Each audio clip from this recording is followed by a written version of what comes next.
नमस्कार मेरे प्यारे बच्चों, संस्कृत की शिक्षा में आपका स्वागत है। आज हम पिछली कक्षा में जो पढ़ा था उसके आगे बढ़ते हैं। उसमें आगे बढ़ने से पहले सबसे पहले हम जान लेते हैं कि आज हम पाठ की तृतीय पाठ लिंग वचन परिचय पढ़ेंगे। पिछली कक्षा में हमने द्वितीय पाठ प्रकृति शब्द ज्ञानम पढ़ा था। आज हम द्वितीय पाठ लिंग वचन परिचय पढ़ेंगे। सबसे पहले हम अगला पाठ प्रारंभ करने से पहले ये जान लेते हैं जो पिछले कक्षा में हमने पढ़ा उसमें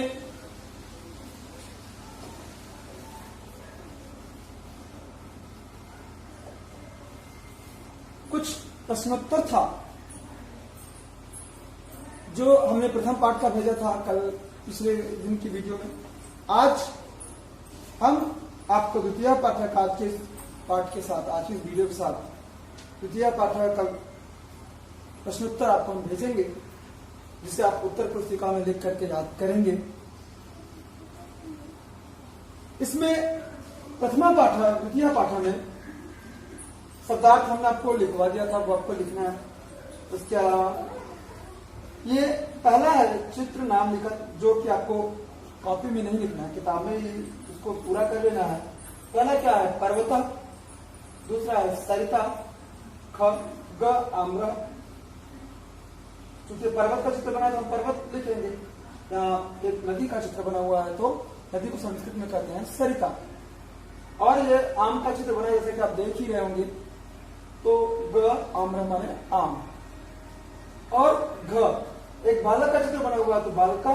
बालिका का चित्र बना है तो बालिका। च एक पुस्तक का है तो पुस्तकम। ठीक है। इसके अलावा यहाँ वर्ण संयोजन करना है जो आप कर लेंगे। पहली कक्षा में हमने प्रथम पाठ में ही पढ़ा था। वर्ण संयोजन आपको करना है। वर्ण संयोजन ब आ ल आ, बा ला बाला। म आ त आ, माता। सु या सोया, वृक्षा लिखा हुआ है।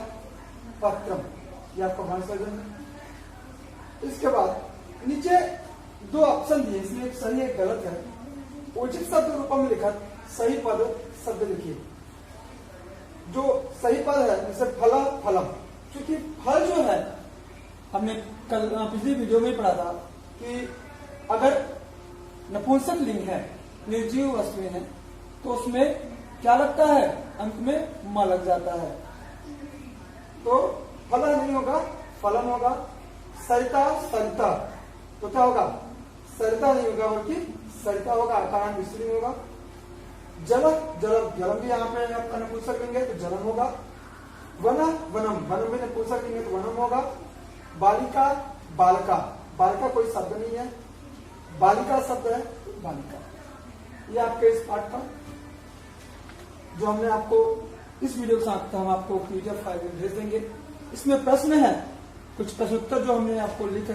प्रश्नोत्तर आपका प्रश्नोत्तर है प्रकृति का भाषा सर्वेसाम भाषा नाम जननी मानते। कौन सी भाषा सभी भाषाओं की जननी मानी जाती है? उत्तर संस्कृत। जैसा कि हमने पिछले भी कक्षा में बात किया था, तो संस्कृत भाषा सर्वेसाम भाषा नाम जननी मानते।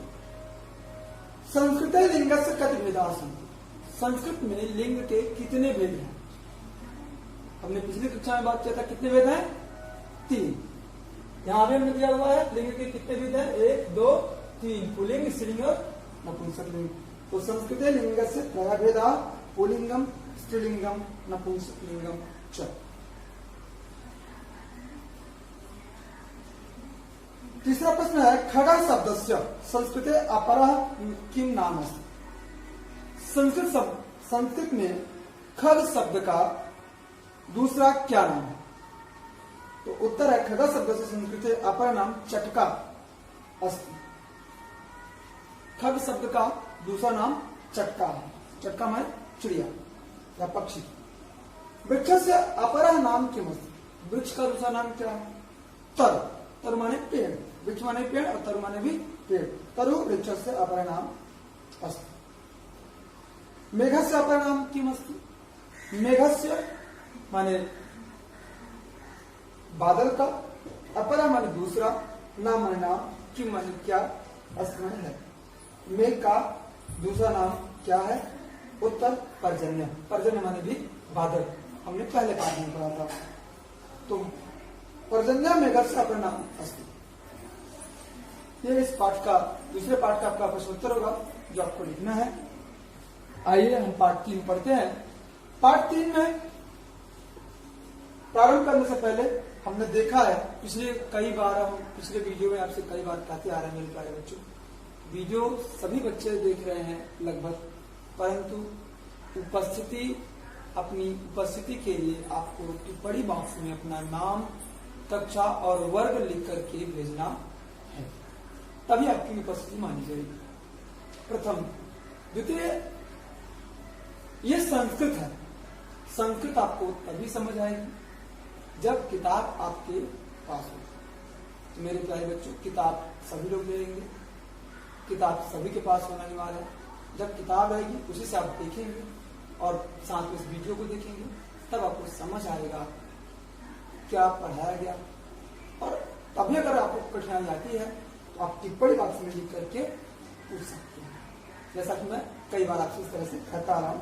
अगर आपको कोई समस्या आ रही है पाठ से रिलेटेड, शब्द से संबंधित या और भी कोई कठिन शब्द है, तो आप उन्हें लिख करके टिप्पणी बॉक्स में और भेज सकते हैं। आइए अब हम शुरू करते हैं। और शुरू करते पहले पेज संख्या 19 पे आपका तीसरा पाठ, पृष्ठ संख्या 19, एकोनविंशति। ऊनविंशति या एकोनविंशति संस्कृत में कहते हैं। और तृतीय पाठ है लिंग। लिंग, अगर हम बात करें सिर्फ लिंग शब्द की, तो लिंग शब्द का जो संस्कृत अर्थ होता है वो होता है चिन्ह। सॉरी, हिंदी जो अर्थ होता है वो होता है चिन्ह। लिंग माने होता है चिन्ह। तो लिंग माने होता है चिन्ह। तो अब हम अगर लिंग की परिभाषा करें तो जिस चिन्ह से किसी संज्ञा या सर्वनाम शब्द के स्त्री अथवा पुरुष होने का ज्ञान हो, उसे लिंग कहते हैं। कोई शब्द है या कोई ऐसा, जैसे हमने कहा वह पुस्तक पढ़ती है। अब यहाँ पे वह तो दोनों लोगों के लिए, पुल्लिंग और स्त्रीलिंग दोनों के लिए प्रयुक्त होता है, जो सर्वनाम है। तो अब हम कैसे पहचानेंगे कि स्त्रीलिंग के बारे में बात हो रही है या पुल्लिंग के बारे में? तो जिस चिन्ह से, चिन्ह क्या है? सकती है या पढ़ती है, ती है, तो स्त्रीलिंग हो गया। तो ऐसे चिन्ह जिनसे हमें पुरुष अथवा स्त्री का बोध हो, ज्ञान हो, वे लिंग हैं। आशा करता आपको समझ आ रहा होगा। उसके बाद लिंग के भेद। लिंग के 3 भेद हैं संस्कृत में। हिंदी में तो 2 ही हैं, एक वचन बहुवचन, और संस्कृत में लिंग के 3 भेद हैं। एक वचन, द्विवचन और क्षमा चाहते हैं, संस्कृत में लिंग के 3 भेद हैं, पुल्लिंग, स्त्रीलिंग और नपुंसक लिंग। जबकि हिंदी में केवल 2 ही हैं, पुल्लिंग और स्त्रीलिंग। संस्कृत में 3, पुल्लिंग, स्त्रीलिंग और नपुंसक लिंग। पुल्लिंग किसे कहते हैं हम ये जान लेते हैं। जिन शब्दों से पुरुष जाति का बोध हो, ऐसे शब्द जिनसे हमें पुरुष जाति का बोध हो, उन्हें हम पुल्लिंग कहते हैं। जैसे बालक, छात्र, अध्यापक आदि। पुरुष शब्द का बोध होने से तात्पर्य यह है जिससे हमें यह ज्ञात हो कि यह वाक्य पुरुष के संदर्भ में है या यह शब्द पुरुष के लिए है, पुरुष नाम का बोध करा रहा, तो पुल्लिंग है। जैसे बालक, बालक, अब बालक स्त्री तो हम कहेंगे नहीं, छात्र, छात्र को स्त्रीलिंग तो कहेंगे नहीं, कि तो पुल्लिंग होगा। अध्यापक, अध्यापक भी पुल्लिंग होगा, तो ये आपके पुल्लिंग होगा। अगला है स्त्रीलिंग। जिन शब्दों से स्त्री जाति का बोध हो उन्हें स्त्रीलिंग कहते हैं, जैसे बालिका, छात्रा, अध्यापिका आदि। ऐसे शब्द जिनसे हमें स्त्रीलिंग का बोध। जिससे पता चले कि किसी स्त्री जाति का बोध करा रहा है, स्त्री जाति के बारे में बात की जा रही है। तो वे क्या है, स्त्रीलिंग कहलाते हैं। जैसे बालिका, अब बालिका के लिए हम तो पुल्लिंग कहेंगे कि पुरुष है, बालिका के लिए हम कहेंगे स्त्री है। तो या छात्रा है, छात्रा के लिए हम पुरुष तो नहीं कहेंगे, वहां स्त्रीलिंग है। ऐसे अध्यापिका है, अध्यापिका भी स्त्री जाति का बोध कराता है। आगे है तीसरा नपुंसक लिंग। नपुंसक लिंग जिन शब्दों से पुरुष व स्त्री जाति का बोध न होकर प्रायः किसी निर्जीव बेजान वस्तु का बोध हो, उसे नपुंसक लिंग कहते हैं। जैसे फलम, पुष्पम, पत्रम आदि ऐसे शब्द जिनसे जो न पुरुष जाति का बोध कराए न स्त्री जाति का बोध कराए, दोनों से अलग हो, दोनों से अलग हो, वो क्या कहलाते हैं, नपुंसक लिंग। जैसे फल, अब फल ना तो पुरुष है ना स्त्री है, और फल में कोई जीवन भी नहीं है, निर्जीव है, बेजान है, तो फल क्या हुआ, नपुंसक लिंग। ऐसे पुष्पम है, पत्रम है। अब आपके इस पाठ में ही दिया हुआ है वचन, वचनम। वचनम क्या है ये जान लेते हैं पहले। वचनम जो होता है, वचन है शब्द के जिस रूप से प्राणी, वस्तु या स्थान आदि की संख्या का ज्ञान हो, शब्द के जिस रूप से भी संख्या का ज्ञान हो। जैसे पुस्तक, पुस्तकें, पुस्तक, अब हम एक पुस्तक की बात करें, पुस्तकें बहुत सारी पुस्तकें आ गई, पक्षी, पक्षियां, नदी, नदियां। तो इस तरह से अब हमें यह ज्ञात हो रहा है, या वे दो मित्र जा रहे हैं। अब दो मित्र हो गए, दो संख्या का बोध हो गया, तो द्विवचन हो गया। तो ऐसे शब्द जिनसे शब्द के जिस रूप से प्राणी, वस्तु, स्थान आदि की संख्या का ज्ञान हो, वे वचन कहलाते हैं। वचन के कितने भेद हैं? संस्कृत में आप देखिए, संस्कृत में भी वचन के 3 भेद हैं। हिंदी में 2 ही है, एक वचन, बहुवचन, परंतु संस्कृत में 3 वचन है, एक वचन, द्विवचन और बहुवचन। तो एक वचन जैसे हमने भी बताया कि अगर पुस्तक सब, वह पुस्तक से पढ़ता है, पुस्तक एक है, एक वचन हो गया। वह, या अभी हमने उदाहरण दिया कि 2 मित्र जा रहे हैं, यहां 2 मित्रों की बात की गई तो द्विवचन हो गया। अब बहुवचन, पक्षियां आकाश में उड़ रही हैं, या पक्षी आकाश में उड़ रहे हैं, पक्षी आकाश में उड़ रहे हैं। अब यहाँ बहुवचन, यहाँ पक्षी तो आपका यहाँ पर बहुवचन की नहीं है, लेकिन वहां उड़ रहे हैं। अब यहाँ आपको पता चल गया क्या बहुवचन की बात की जा रही है। या राम मिठाइयां खाता है, क्या खाता है? मिठाई खाता है, मिठाइयां, मिठाइयां बहुवचन हो गया, तो ये बहुवचन हो गया। इस तरह से हम एक वचन, द्विवचन और बहुवचन उनके वाक्यों को पढ़ेंगे। ये निश्चित नहीं होता कि हम संज्ञा को संज्ञा सर्वनाम को ही पढ़ करके पता कर सकते हैं कि वो किस वचन, किस जाति, किस लिंग का है। हम क्रिया से भी, क्रिया के अनुसार भी कभी कभी पता चलता है कि वो किस लिंग का है और किस वचन का है।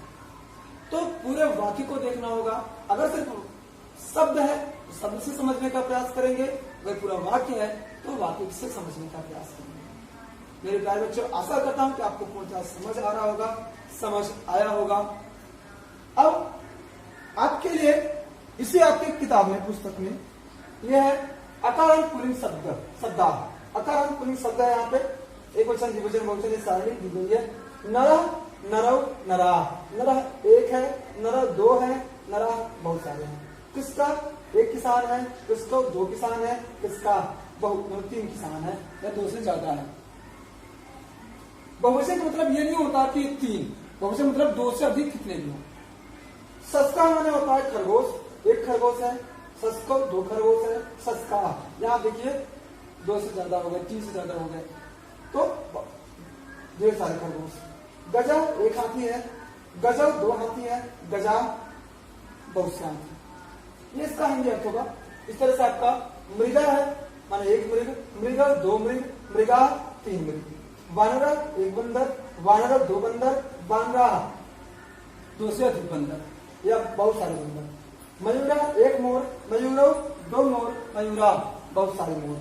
सुका एक तोता, सुका दो तोते, सुका बहुत सारे तोते। इस तरह हंसा एक हंस, हंसा दो हंस, हंसा बहुत सारे हंस। काका एक कौवा, काका दो कौवे, काका बहुत सारे कौवे। सिंघा एक शेर, सिंहो दो शेर, सिंघा बहुत सारे शेर। इस तरह से मेघा एक बादल, मेघा दो बादल, मेघा बहुत सारे बादल। वृक्ष एक वृक्ष, वृक्ष दो वृक्ष, वृक्षा बहुत सारे वृक्ष।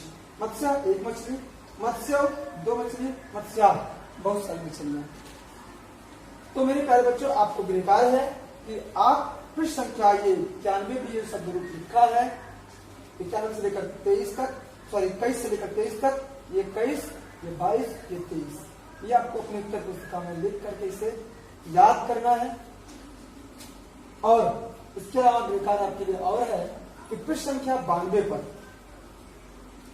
पर ये आपका मैं खोल के दिखाता हूं। पृष्ठ संख्या 92 पे लता शब्द का रूप दिया गया है। ये देखिए, लता शब्द का रूप दिया हुआ है। ये लता शब्द का रूप आपको उत्तर पुस्तिका में लिखना है और लिख करके याद करना है। ये आपके लिए गृह कार्य है। आशा करता हूं कि आपको पूर्णतः सब कुछ समझ आया होगा।